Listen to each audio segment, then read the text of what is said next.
volví a encontrar. Soy así, ya es muy tarde para cambiar. Yo no espero nada, vivo sin rumbo. Solo quiero amar cada segundo. Soy aquel. All right. Welcome back, everybody, to the A Little Less Fear podcast. Today, I would love to welcome Christine Samuel, an inner work coach, facilitator, author, and TEDx speaker, is on a mission to cultivate relational intelligence in an AI dominated world. She guides individuals and teams through complex transitions, emphasizing the irreplaceable value of human connection and collaboration. Christine's book, The Heart Space, Living with Grace and Ease in an Era of Uncertainty, reframes fear as a tool for self understanding rather than an obstacle. She encourages going beyond logical thinking by tapping into intuition, imagination, and deeper self connection. Through her work, Christine invites us to open our hearts, embrace our humanity, and foster more profound relationships with ourselves and with others. Welcome, Christine, to A Little Less Fear podcast. So nice to see you. Nice to see you. Thank you, Dr. Lina, for having me here. I'm This excited. is awesome. I mean, so nice to connect with you and your book coming out here. This is really fascinating. I love the title, The Heart Space Living with Grace and Ease. And I mean, I'm all about the heart space, but I'd like to know how you even came to writing this book. How did this even come about for you?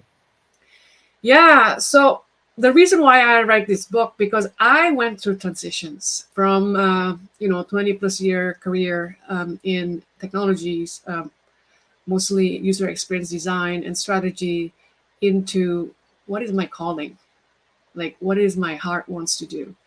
So what happened was, like, I get used to this way of being in corporation, in the business, where everything has to be figured out before we do something, right? When you do your work or projects, like all the planning, budgeting, everything has to be correct and done and planned properly before you do it, so you know the end result. uh, so that kind of life I live. It's everything is predictable, in my control. I know exactly. I know what's gonna happen. I may experience stress, but it's just like it's pretty familiar, right? Then I have this kind of self growth and spiritual growth that I asked, what is my purpose in this world? What is the meaning of life? What is mean? Yeah. What does it mean to live feeling fulfilled? So I I basically left my career, and that was not easy. That was not just, okay, I'm just gonna bye, see you later. I've been thinking for years, but I didn't dare to do it because it provides some certainty, some understanding. Like, I do I miss you? Um, yeah, and so what I did is I left everything and walked in the path of not knowing. And that's where I felt, if I want to write a book, I need to write a book that I went through it myself. Um, and through that transitions of from things that I know, things that I'm familiar with, to things that I had no idea where I want to go, even though I have some sense of it, but like I didn't know the step by steps in front of me.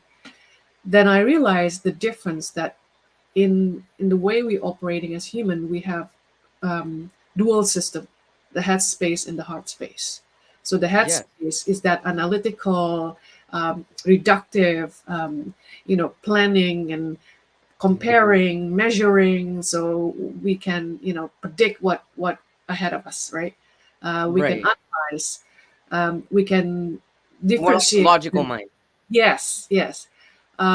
But then the heart space, which is more open and connected, and it's more spacious, and it's more generative. So I kind of see myself, well, when I use so much of my headspace, and that's what our society is doing. There's something that there's the end result of it, stress. Doesn't mean it's wrong. It, like, it's our capacity, but we use it too much. Like Yes. we if you use knife, it's to cut, and our mind, our intellectual mind, is very sharp and can cut everything. But if we cut everything's um, for everything we meet, we cut it into pieces. Then we forget Right. that there are like a unity, like a wholeness, and we cannot see it anymore because that's the way we think. So for me, writing the book and really living in the heart space, opening up a new way of seeing and being in this world, and um, facing uncertainty in a different way. Christine, but how did you start to actually open up your heart and live more from the heart rather than like the logical, rigid headspace? How did you make that transition for yourself? Hmm. Um, and I think that this is where what suffering is for. I make that transition because it was so painful. It was so painful the last a year and a half of my corporate job. Actually, it's very toxic, and because of that, it made me think. So if I already use all of my might to do something, and I feel a certain way, I felt like what Einstein said, right? You cannot solve problem. You cannot find solution from the way you come up with the problem. So what I Right. did was like, okay, you know what? I'm gonna experiment. I'm going to experiment, and this experiment, and I stumble about on a word called kodiwumpo. What's it called? I'm sorry, Cardi. What? Kodiwumpo. How do you spell that? So it's Codiwomple. Cardi Kodi, Wumple? I've yeah, never heard this. kodiwumpo an English is an English slang, which means to move purposefully towards an as yet unknown destination. I love this. Amazing. To So move basically, to move purposely towards an unknown destination. yes, to move purposefully Okay. towards an as yet unknown destination, right? Okay. So when I left my corporate career, it was so scared. Like it's so like what again? Like all the fear came up. But then I remember, and I record this. I had a conversation with a friend a day after I left my job, and in that conversation, basically what I said to myself, hey, I'm gonna try this for 6 months. 6 months. Because I was not there saying like this is forever. It's so scary. Right. And I'm going to play. I'm going to experiment because I know everything else doesn't work. I know um, you know, as a high recovering high functioning anxiety, I used to live with a lot of anxieties and overthinking, and I know that's not working anymore. Like I'm not going to go there. So what I did is I said to myself, okay, I'm just going to experiment for 6 months. Everything I do, it has to come from joy. Everything I do, it has to be playful, Yes. because otherwise it's like it doesn't work before. Like I took things too seriously. So Yes. I basically went to the different extreme and said, I just gonna I just gonna play. Everything I Yeah. do, it has to be joyful. It has to come from joy. Yes. 6 months, right? So I thought, yeah, I can survive within 6 months. It's Yeah. not gonna be a big deal, and I can change my mind. I Um, love this, Christine. I love what you're saying. This stuff hypes me up. So because a lot of the ways that I mean, from at least when I've learned and the things that I've read, if you want to manifest a life that's purposeful, that's meant for you and authentic, you have to dive into that playful side of joyful part of life, that playful side of you. Go back to your childlike mentality because that's when visions were free. That's when imagination was free, and that's when things were just given to us at the time. Because I mean, that fundamentally that is free. Freedom is being able to choose to play. yes, yeah, yeah. So that is an interesting place where like I was able to play and really see and unlearn Unlearn. Oh, Yeah. I allow myself to play so that I can see and I can just try. And basically what happened within that time is like, you know what, I was actually honoring myself, because before it's like, it has to be this way, this is the way it is. And I didn't really listen to myself, right? What do I really want? What inspire me?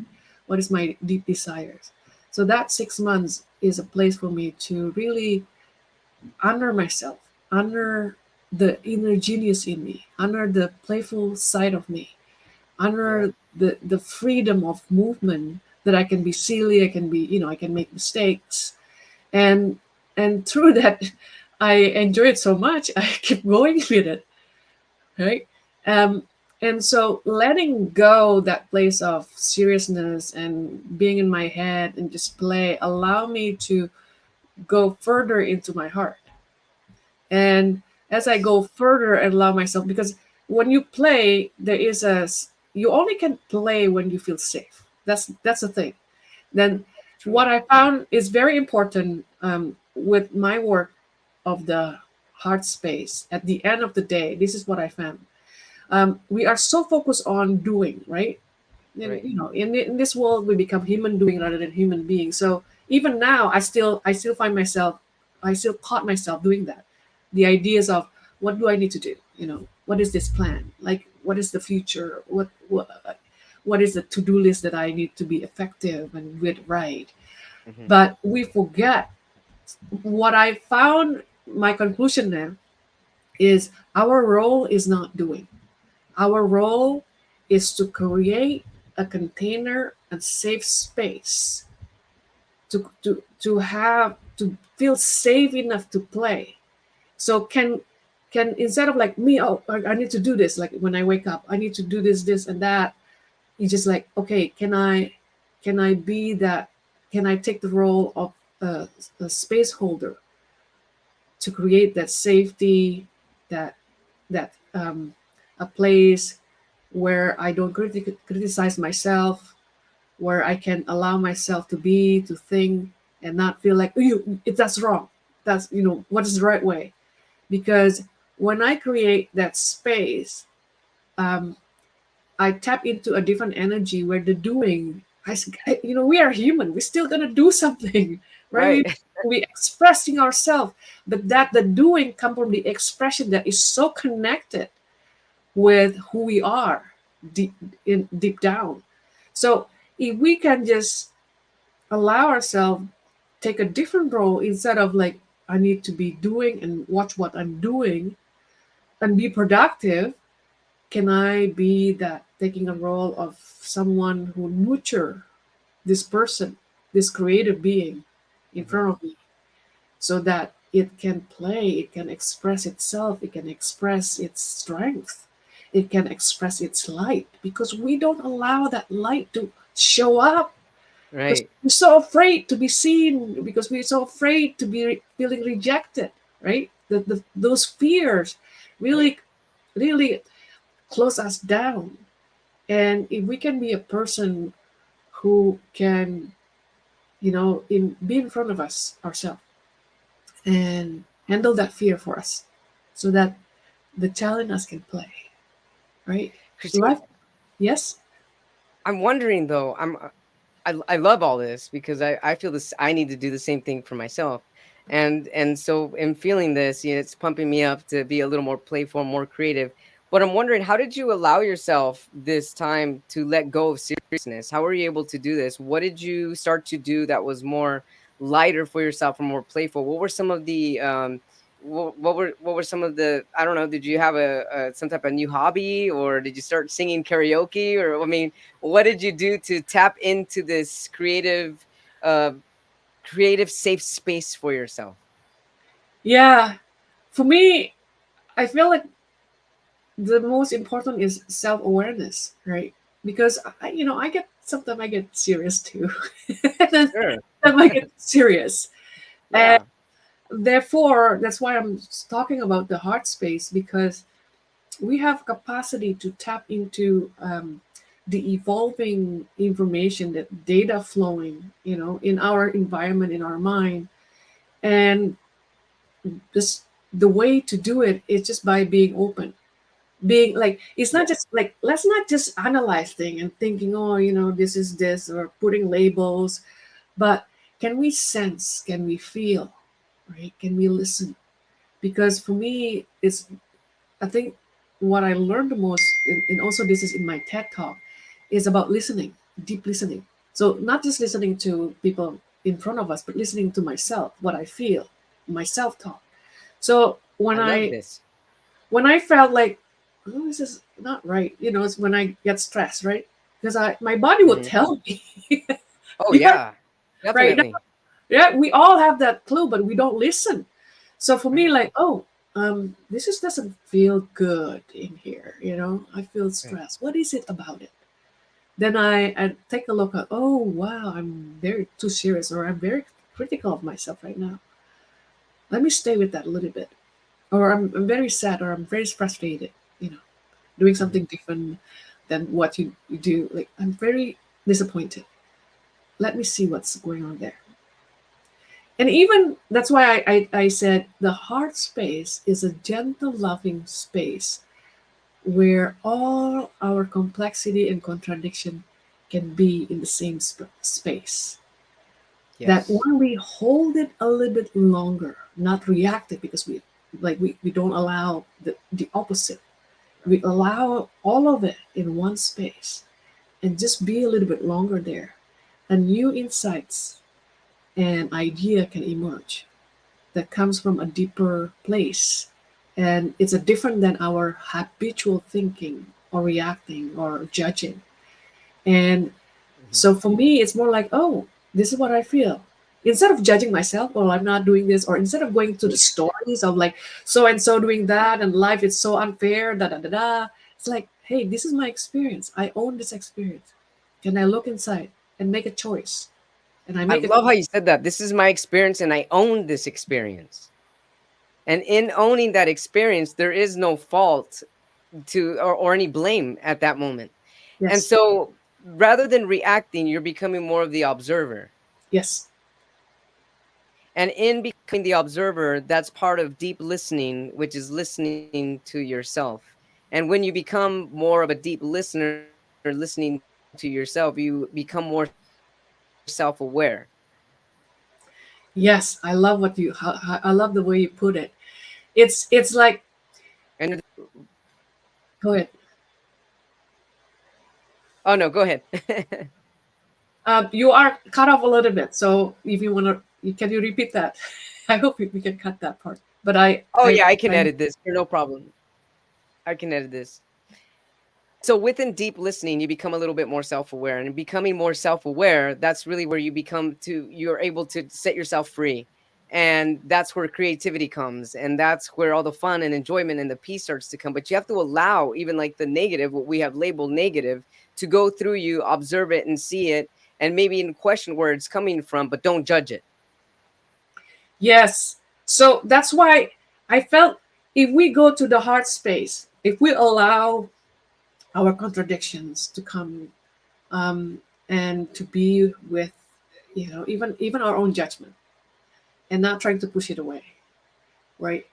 That's where self-awareness come from, right? The ideas of, we can have more self-awareness by being more open, giving more Yes. space to even our this, like, the thing within us. What I found interesting about being human is our need of control and predictability is very high, It sure right? is. Because that is safety for us. We feel Right. safe, we can control, we feel safe, we can predict, so we can anticipate and protect ourselves. But that Right. control and predictable, it's also, um, holding us back of self-expression. We have a Mhm. need to express ourselves, to be creative, right? Yeah. Um, to adventure, a need for adventure, of wonder, of awe, of mystery, because that's part of life too. But this, the other part of us that is so in control and one predictabilities, can, if we is so strong on that, it can kind of put us back of expansions, of knowing ourselves more, of expanding our comfort zone. So how can we balance that? And the same thing with the head and heart space. We are so into um, label things, right?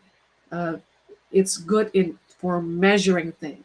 And when you measure, that means there's good or bad. It's the same with judgment too. Yeah. But can we also allow this awareness of that we are interconnected, that we are Yeah. just alone, lonely, and everything we need to do, otherwise things doesn't happen. But can we see the interconnection, this relational awareness that comes from being in the heart? In my book, I talk about examples. For example, when you walk, right? We Uh-huh. think it's us who walk from one destination to another. But when we walk, it's me moving my feet. It's me that doing the effort. But if there's no ground, you cannot walk, Yeah. right? So Right. yeah, everything is relational. There is like another story in my book. Also, I told about story where my daughter, which was she was like 4 or 5, and we were in the park, and there was birds flying, and then she had a question. She said to me, "Mommy, why is the birds when they fly and they don't flap their wings, they don't fall?" I was like, Yeah, "Whoa, that's a good question. that's a good question." That's like a law of gravity, right? It's Yes. children and being curious, and I looked at the birds and I realized, wow, you know, because, and I told her, I mean, not scientifically, but it's from a realization that the air holding the birds when it's glide, right? So when we see the bird flying, we think, oh, because they have wings, they do them, they do things themselves. Right. They are always supported by the pressure of the air. And in our life, it's always like we don't just do things. Everything happen um, it, to for us, right? Through us. Absolutely. Yeah. If we have that more awareness that we are not alone, that we are guided, we are supported, um, then we have less fear, a little less fear. Yeah. Definitely. Yeah. So if we have the awareness that we're being supported by unseen circumstances, then we're able to trust and we're able to let go. And that's how we're able to let go of fear. Just as a flying bird in the sky is able to stop flapping its wings and trust that the air has its back, literally. And that Yes, the air, even though you can't see the air, the bird is still trusting the unseen circumstances and its environment. And the same goes for us. What an incredible analogy, Christine. I love this. you're welcome. And again, right? Like things are unseen. A lot of things that are unseen that are supporting us. Okay, let's say we not try to be religious or spirituals. Let's say we're trying to be scientific or whatever. Sure. It's Sure. the air we breathe. Is Mhm. we cannot see it, but Right. that's what keeps us alive, Right. right? Even our heart, our heartbeat and everything that works within us, the microbiomes or the bacteria in our organs, we cannot see it, but it keeps us alive. Sure So can does. we, can we like stop a little bit, slow down, and really pay attention to all those details and bring our wonder and curiosities and gratitude and awe and like a child again, like being curious. Sometimes I felt so grateful when I eat. And this is the thing, right? I have a plate of rice and meats and vegetable salads and stuff. Mhm. And I look at it and it's like, whoa, the rice come from Japan or Thailand. Mhm. The beans come from, the Saskatoon. It's like there's the world in my plate. There's a world Yeah. in my plate, right? And then how many people involved to make that happen in my plate? It's not just me going to grocery, cooking and eating it, but like workers, farmers, truck drivers, people in the Yes. warehouse, like all of it, right? I put that in the book on chapter 6 about the relational awareness of this heart space. Love If we this. can look at something without labeling, because when we label things like, oh, it's a chair, It's like, Yeah. yeah. When I let's say, if you have relationship and you know your spouse name, John or whatever, it's just a name, right? We know something, we skip the detail. So Right. in my book, I also mentioned about, when I sit down and I look at, I can label things like, a curtain, a window, a book, a table. What I did there, I skip all the details, right? I skip how the light come to the curtains, and how uh, the the shadow from the trees outside make difference within the, and how the chair and the texture, the colors. We skip all of it because we know we think when we name it, we know it. But there is something deeper. And if you can look, there is some, like, awe, honest, and being able to feel that mystery working for us and through us, supporting us. And in those ordinary is where we can find an extraordinary. And when we are Yeah. busy in our mind thinking, what should I do, or this and that story, we just forget about those things that are so real, so heavenly good. Because for us, what matter is the abstraction of what success is about, where I can get this and that. But in the presence moment, there's so much we can notice. And I hope through my book Absolutely. and through being in the heart space, we be able to notice that more. Definitely. I love how you said that because I love how you said that in the ordinary you'll find the extraordinary. And you will find the extraordinary in the ordinary when you become more present. And in becoming present, you're able to see where things come from and the amount of effort that it took to even make a meal. Whether it's a salad, whether it's a sandwich, where did the sandwich come, where did the bread come from? There were farmers, there were gardeners, there were people making sure the soil was ready for us for consumption, making sure that it's not infected with anything, that it's clean. I mean, there's so much that goes into even just our meal or even our bed, even our blankets and everything. And when you're in that mode of gratitude, that is your peace, that is your bliss. When you're in that bliss, then you're in that appreciative mode. And guess what? You get more of what you're feeling bliss about. You get more of that gratitude. You get more of that appreciation. And that object or that thing that you're being grateful for and appreciative for is also appreciative of you. And it's just like this collaboration, as you were talking about earlier, with energies. And that's part of all the heart space opening up towards one another. It's really quite a beautiful flow. See, isn't it interesting? Because what happened in that is, like, we train our focus to focus differently. Because what Yeah. happened with our amazing capacity of thinking, right? Um, we an analytical thinking, Yeah. and look at something. We can look at someone in front of us, like, let's spouse or kids. Right? What we can do is we can s- find out what is not there, what's Yeah. lacking. Right. Right? So, like, I look at you. Oh, you're not this yet, or you're not that. Or I look at the wall, and there's, like frames, picture frames. Instead of looking what is in the frame, I can say that frame is not correctly positioned, Right. right? Right. And then I go outside and I look at my paycheck, and I say, this paycheck is not enough. I see what is not Hmm. there instead of the number in there. I look at, my kid, and I look at them, and I say they're not smart enough. I look at, my meal. I said, oh, this is not tasty enough.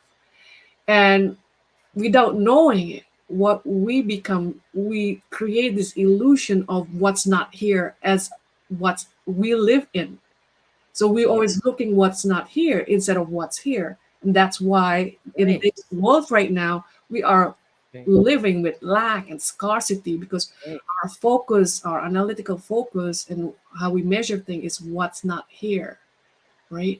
But like just what you said about, oh, sense of wonder. Look at the food what we eat, things that inside, we change it into what is here Right. beyond what we can see. And that's, I think that's will change our experience.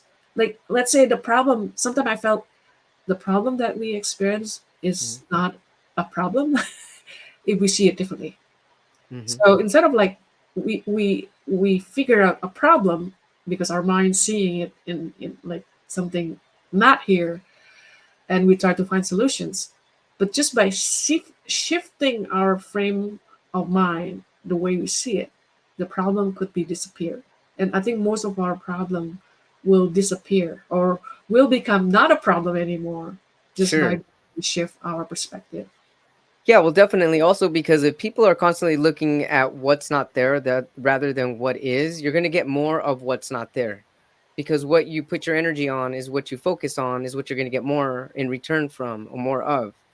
And so, if people are able to change their perspective, coming instead of looking at things that are lacking, rather than things that are already existing in front of you, and using all of your senses, and then you're going to get more of that rather than what isn't.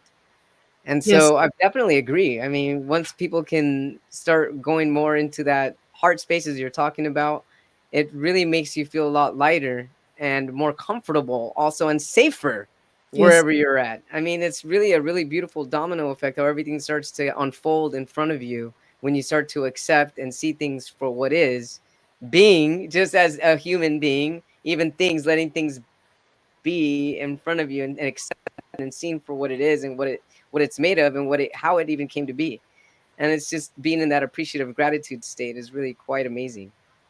yeah. I think that's our power that we don't use much. You know, to True. Yeah. gratitude is a superpower because it gets into us get us into a different state that is a creative state because Hmm. it create that safety, it create that, you know, we are being held. And again, like, you know, your podcast is a little less fear, just even shifting our focus instead of what lacking is to what's here can reduce can be can remove the fear, because the more we stay with, I feel like why we fear is because we are so focused on what's lack. Of course, if you focus on lack, what you feel is fear. What you Yeah. feel is this survival, you know, like I need to do Yeah. this, to do that, I need, you know, I need to protect myself, I need to anticipate what's gonna the worst thing gonna happen. Of course that's gonna be. So in my book, I also mentioned that fear is actually is do not afraid of fear, because fear is just a phenomena of, like, let's say you have an apple and you dropped Yeah. it, right? Of course it's gonna drop because there's a law of gravity. But Gravity. the way we do it, we don't understand that. We said, why the apple drop? Is it my fault? Oh my God, I had to have to hold it tight. And that's Right, right. because we don't really have that awareness as collective yet about what happened, that our mind actually create our experience. Then we afraid of fear itself, right? So the fear for me is very logical, back to being paradox, logical. If you focus on lack, you always gonna get fear. And the hardest part right now in our society, fear has become our way of pushing ourselves to achieve more, become Yeah. our way to success. Because how you push yourself to success, so if I don't get it, I can like I will be, yeah, you know, I if I don't get it, I will suffer, right? That's why we push it. So Hmm. we use it to push us forward, to push us into grow. And you know, in certain it works. It's been working, but if we keep doing it, like then it becomes we become slave of it, and we're not gonna enjoy achieving something. That experience of fear for achieving, is it exhausting? That's why there's so many people having a burned out and overwhelmed, Oh because yeah. we've been pushing our growth, our success as society through fear, right? And we need to a different way of Yeah. pushing ourselves. But like maybe not pushing, like living in a flow and see the effortless Yeah. way. If we in that joy and playfulness, we become doing is effortless, playing is effortless, right? We don't have to think about it. Christine, how does someone get into that flow state? Be in a flow. Be playful. Be curious. That's true. Yeah. Be curious, and this is what I would tell people. You don't need to change. If you feel anxious, if you feel like you want in control, that's okay. But give a time. For example, within 5 minutes I can play. You know, in today, let's say Sunday, I just gonna allow myself to do whatever I want and just notice it. So give yourself a container to say, because this is also in my book. I said trusting, trusting, and surrendering and letting go is like a muscle work. What I mean is, you know, um, let's say if I tell you, Dr. Lino, okay, you stand up and you just fall through backward, Right. and I said to you, please fall backward. You will not allow yourself, even though you say it to your body, you said, yeah, I Right. will. You will not allow it because it's not safe, right? Our body will not allow ourselves to fall backward, right? Right. It's dangerous. It's not safe. But then I would tell you, okay, so come here. There's a mattress behind. So I would fall. I would be more willing to fall backward if I see a mattress and I kind of touch it and like test it right before I do it. And I was like, oh, okay, this is pretty safe. Then I will Then I will fall back, right? It's scary, but I know I will be safe. Yeah. So in order to be playful, in order to be have this, give yourself just a little bit, a dose of playfulness, a dose of allowing us, because sometimes our control is so so strong. So then, give yourself 5 minutes to play, 5 minutes to just drink and doing nothing, maybe 10 minutes, whatever.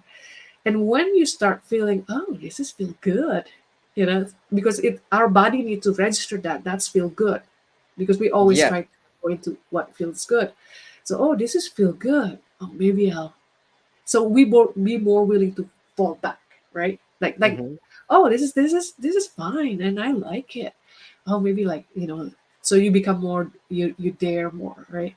The Yeah. same thing, like I think one of the reason why I was able to leave my, I say like, this is it. I gonna leave my corporate uh, career because of the COVID, um, the lockdown, with Oh, forcing us to stay home, right? So right. then I realized, hey, you know what? I don't really need much money than I thought before, right? Yeah.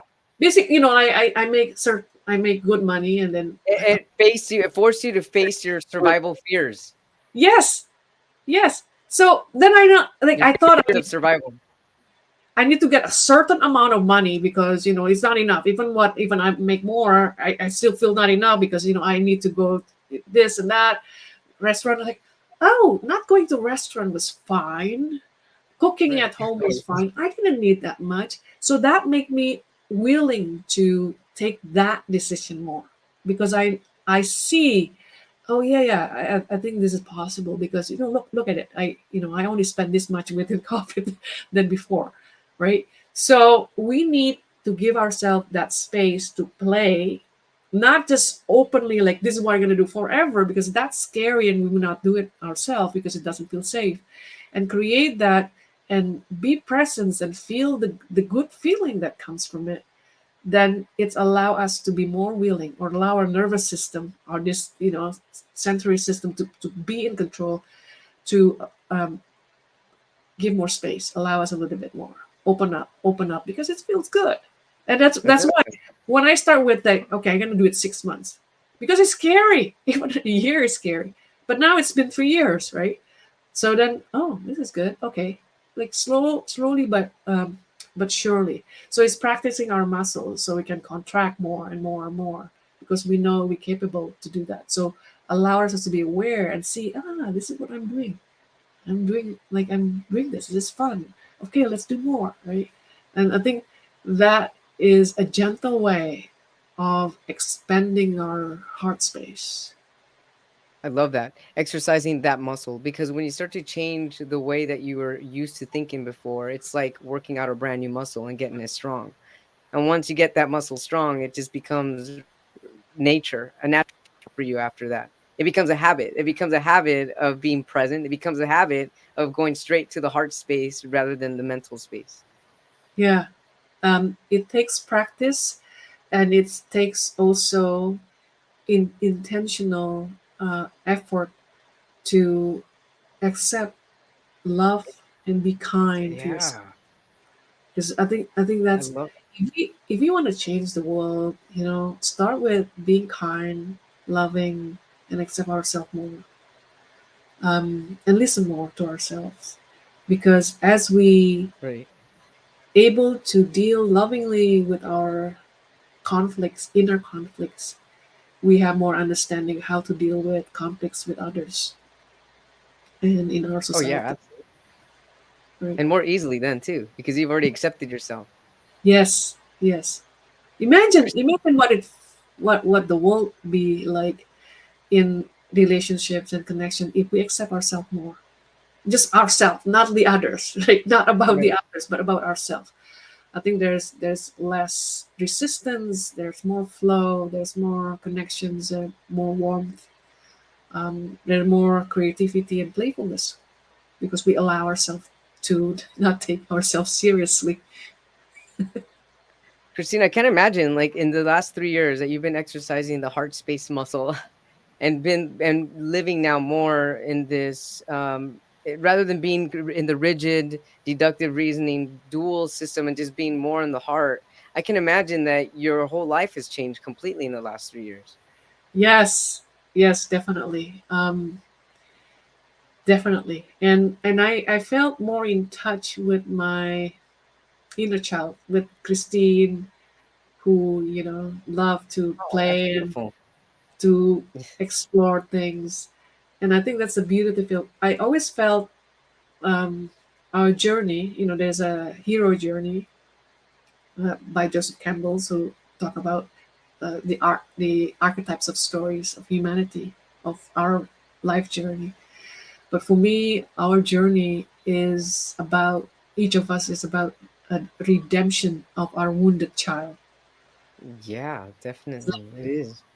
We we are wounded, each of us actually, living in the world of traumatized world, not just in our family or whatever, but like the world. This is a traumatized world, Yeah. and it's still fear based, and it's still in the survival mode. No matter even you think you are successful and have everything, um, but can we redeem this wounded child inside of us with love, kindness, and acceptance, and be the mature, wise adult for this person? Because I think that in that person, in that wounded child, there's also that treasure of creativity, playfulness. If we don't Mhm. free that child within us and give that safe space and accept her or him or whatever, or they, Yeah. how can it allow it to play? I think in our shadow is in our strength, in our shadow is in our light.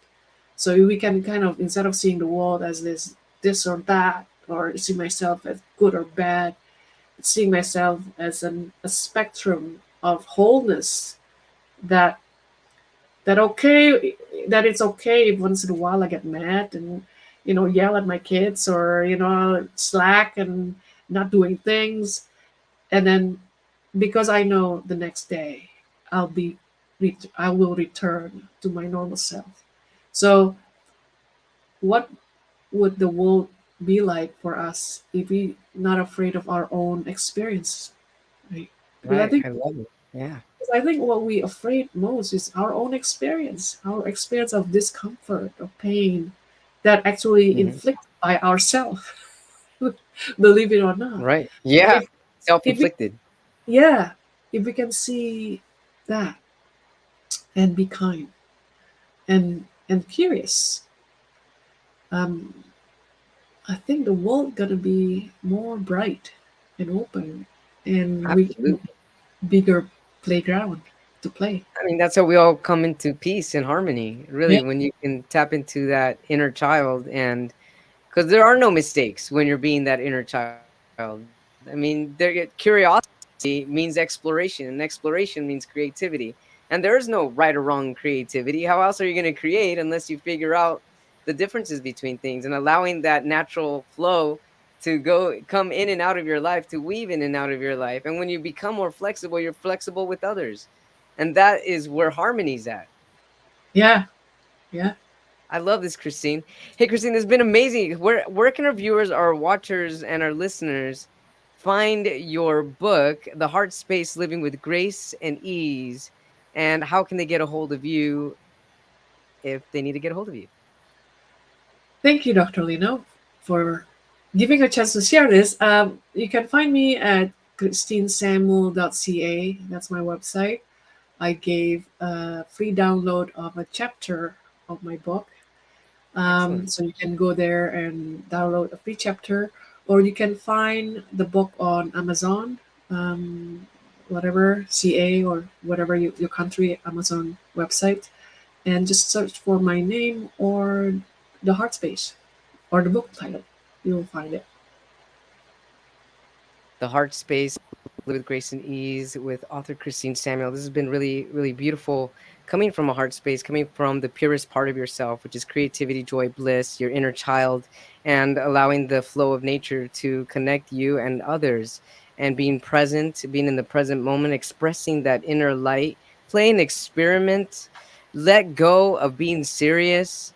And because fear is a phenomenon, and if you don't, you're gonna trap yourself into the cycle of fear, and fear is a trap. If you focus on love, you will if you focus on love, you're just gonna get more playfulness. If you focus on playfulness, you're gonna get openness, and that's part of the open heart space. And I love this. Thank you so much. I'm gonna end this with the poem here that I wrote. Yeah, this is for Christine Samuel here. Thank you so much. I love to hear it. I was living in doubt, fear, worry, until I realized that I was missing a connection. I was missing a collaboration with self. And within integration of self, with the intelligence of nature, with the intelligence of intuition, I came to embrace all that unifies the heart. In this unity, I found profound ease, peace, stillness, and emotional wealth. It is my yearning to fill up the space between us with the calling of hearts speaking the same language of inner connectedness to become whole. And that is inspired by you, Christine. Thank you so much for being on A Little Less Fear podcast. Thank you, Dr. Linda, for the poem and for the opportunity to be here with you. Appreciate it. It's been a true blessing playing with you and being creative. Thank you so much.